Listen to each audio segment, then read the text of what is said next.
కుంభం వారికి గనక చూసుకున్నట్లయితే 6వ భావంలో గురువు, శుక్రుడు, బుధుడు ఈ 3 గ్రహాలు కలిసి ఉంటున్నాయి 6వ భావంలో.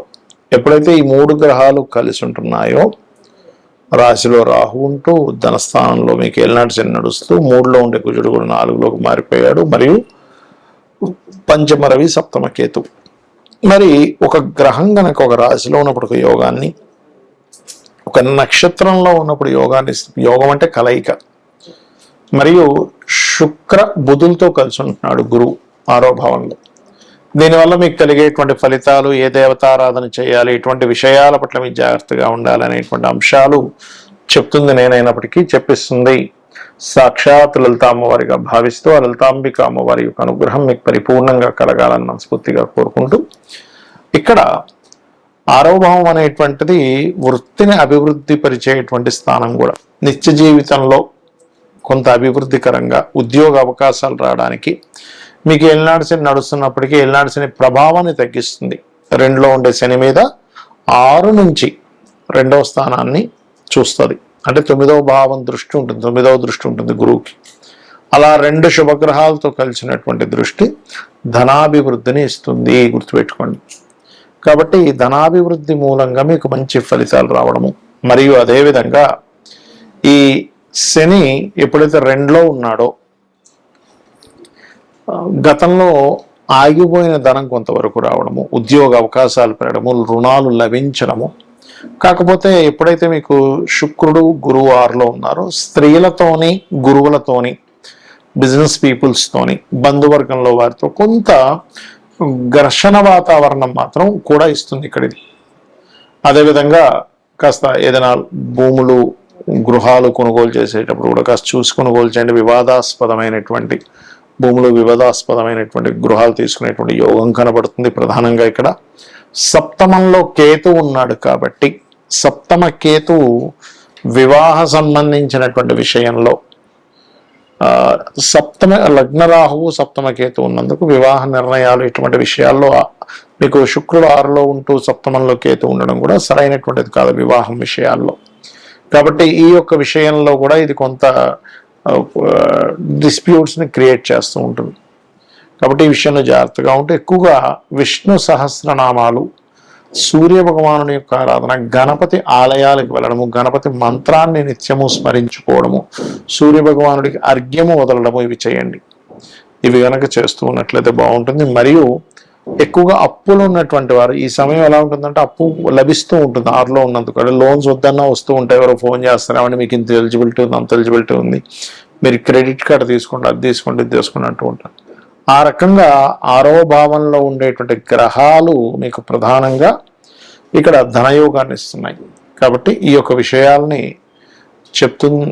ఈ విషయాలు ఏవైతే ఉన్నాయో మీకు మరింత అప్పు సంబంధించిన విషయంలో వచ్చినా సరే ఇబ్బంది కలగకుండా ఉండాలి అంటే మీరు ఓం అపర్ణాయై నమః అనే మంత్రం చేయండి.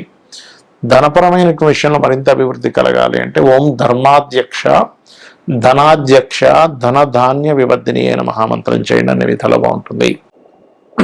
ఇక్కడ మనం గోచారంలో ఉండేటువంటి గ్రహాల యొక్క స్థితిగతుల గురించి మనం మాట్లాడుకున్నాం ఇప్పటి వరకు. కానీ మన జన్మజాతకంలో కూడా గ్రహ కలయిక అనేటువంటిది ఉంటుంది.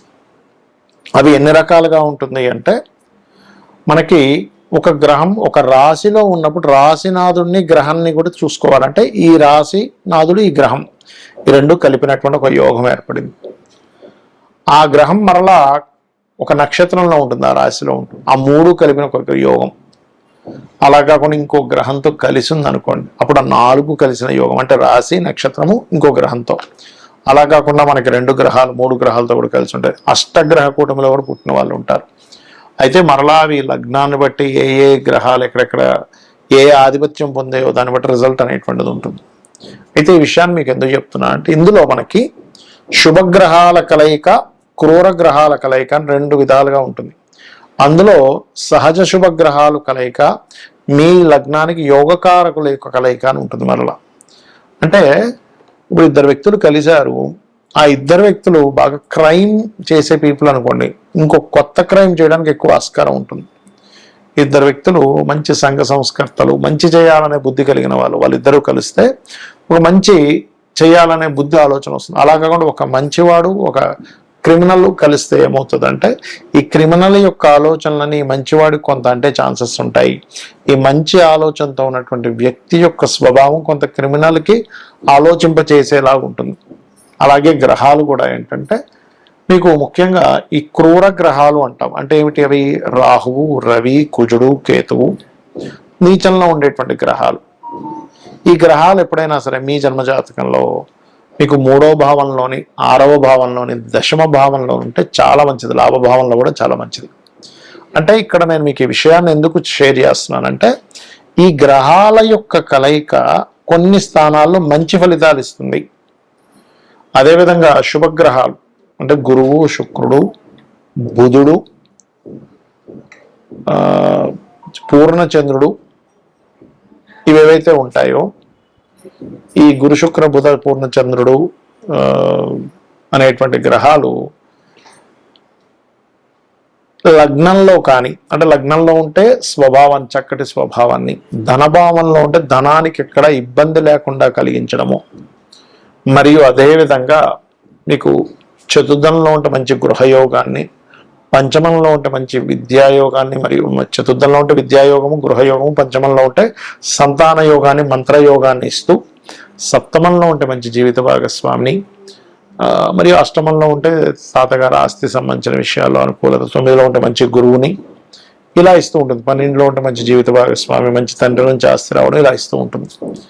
అయితే ఇక్కడ మనం అర్థం చేసుకోవాల్సింది ఆ గ్రహాలు నీచంలో, ఉచ్చంలో కూడా ఉంటాయి. ఒక్కోసారి శుభగ్రహమైనా కూడా అది మనం చూసుకోవాలి. ఇక ఈ యొక్క గ్రహాలు రివర్స్లో ఉన్నాయనుకోండి, అదే ఉదాహరణకి పాపగ్రహాలు శుభస్థానాల్లో ఉన్నాయి, అంటే 2లో ఉన్నాయి, గొడవలు కుటుంబ సభ్యులతో, 4లో ఉంది ఏదైనా ప్రాపర్టీ తీసుకుంటే గొడవ, 5లో ఉండి సంతానంతో, ఫ్రెండ్స్తోనే, ప్రేమించిన వారితో గొడవలు, 12లో ఉన్నాయి అనవసరమైన వ్యసనాలు. ఇలా ఒక్కొక్క గ్రహం యొక్క ఫలితము పలానా రాసుల్లో ఉన్నప్పుడు, పలానా భావాల్లో ఉన్నప్పుడు మారిపోతూ ఉంటుంది. అలాంటప్పుడు ఏమీ టెన్షన్ పడకుండా ఒకటే గుర్తుపెట్టుకోవాలి, ఏ గ్రహాలు అయితే మీకు ఉండి ఆ మహాదశలు నడుస్తున్నాయో, ఇక్కడ మరొక కీలకమైనటువంటి అంశం ఏమిటంటే ఆ గ్రహ కలయిక సంబంధించిన మహాదశలు, అంతర్దశలు రావాలి. రాకుండా ఏమీ ఎప్పుడు ఇబ్బంది పెట్టదు. అంటే మనకు ఆ కర్మ రాదన్నమాట. ఇక్కడ గ్రహం ఇబ్బంది పెట్టడం కాదు, మనకు ఆ కర్మ ఆ రూపంలో మంచిగాని చెడుగాని వస్తుందని అర్థం.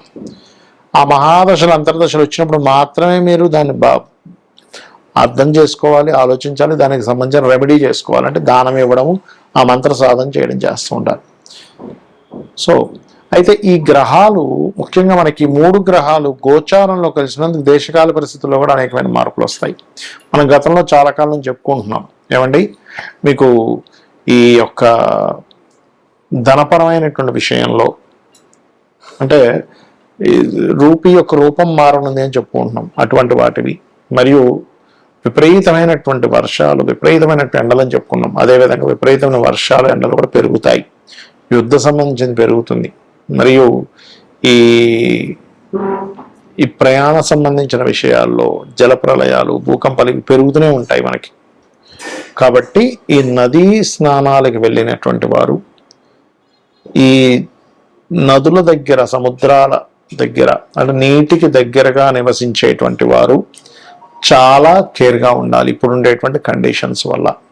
కాకపోతే 2 శుభగ్రహాలు వెళ్ళి కలిసినందుకు కొన్ని ప్రదేశాల్లో భూముల యొక్క రేట్లు పెరగడము, కొత్త వాహన సంబంధించిన విషయాల్లో కూడా కొంత అప్గ్రేడ్స్ రావడము, మరియు విద్యా సంబంధించిన విషయంలో కొన్ని ఎటువంటి మార్పులు అంటే విప్లవాత్మకమైన మార్పులు రావడము, కోర్టులు ఇచ్చేటువంటి తీర్పులు కూడా అసలు ఊహించం, ఏంటిది ఇలాంటి తీర్పులు ఇస్తుంది ఏంటి కోర్టు అనేటువంటిది. కొన్ని సెక్షన్స్ని జనాలకు ఉపయోగపడేటువంటి కొన్ని సెక్షన్స్ ఉంటాయి. అంటే ఏంటి, రిజర్వేషన్స్ క్యాన్సిల్ అనుకోండి, ఇలాంటి హై లెవెల్లో అసలు ఎవరు డేర్ చేయలేనటువంటి ఇవి గవర్నమెంట్లు తీసుకురావడం కూడా మనకి జరుగుతుంది ఈ యొక్క గ్రహ కలయికల మూలంగా. శ్రీమాత్రే నమః.